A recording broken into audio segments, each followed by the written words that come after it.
Nicola Serra e il Summer Basket 3 contro 3 2019, come al solito un successo annunciato. No, siamo molto contenti, Abbiamo raggiunto 52 squadre, 200 ragazzi che giocano ogni sera, 50 partite al giorno.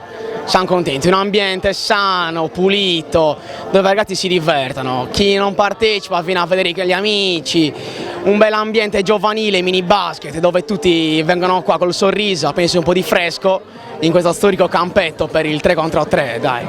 Dimmi una cosa Nicola, qua vedo veramente bimbi in tenerissima età, tutte le scuole basket rappresentate poi praticamente.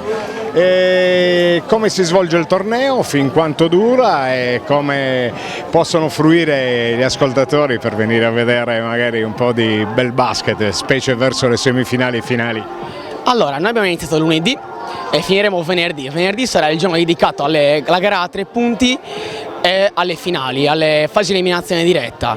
Le categorie sono 5, una è dedicata solo al femminile, categoria open per tutte le età, e le altre sono divise per fasce d'età. Partiamo dai mini che sono dal 2008 al 2011, abbiamo dei gruppetti del 2011 fantastici, già da piccolissimi in campo, sino al 2000-2004, categoria sophomore, che avrà anche il pass per le finali nazionali del 33 BK, una manifestazione che si terrà a San Benedetto del Tronto dal 2 al 4 agosto. Abbiamo Emily, Maggie, Carter, Thomas, abbiamo qualcuno, sì.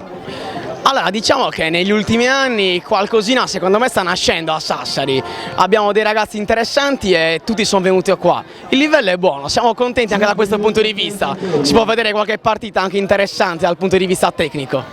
E soprattutto sulle orme di un certo Marco Spissu che qua in questo campetto davvero ha fatto grandi cose fino a pochissimo tempo fa. Certo, Marco è cresciuto qua, giocando con gli amici, passandoci ore e ore ogni sera e facendo vedere quello che si doveva fare in tutti i tornei, soprattutto nella gara a 3 punti che sin da piccolissimo si distingueva sempre.